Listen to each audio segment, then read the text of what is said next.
அனைவருக்கும் வணக்கம். 25/6/2024 சங்கடகர சதுர்த்தி.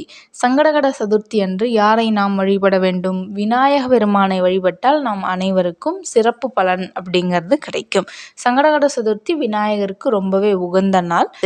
விநாயக பெருமானை நாம் எப்படி வழிபடலாம் அப்படின்னா, ஈவினிங் 6 மணிலேருந்து 8 மணிக்குள்ளே சங்கடகர சதுர்த்தி அன்னைக்கு எல்லா கோயிலையும் அபிஷேகம் அப்படிங்கிறது நடக்கும்.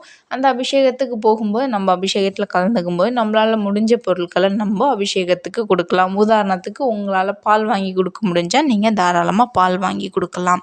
இல்லை என்னால் சுண்டலை செஞ்சு எடுத்துகிட்டு போக முடியும் அப்படின்னா எந்த சுண்டல் வேணாலும் செஞ்சு எடுத்துகிட்டு போகலாம்.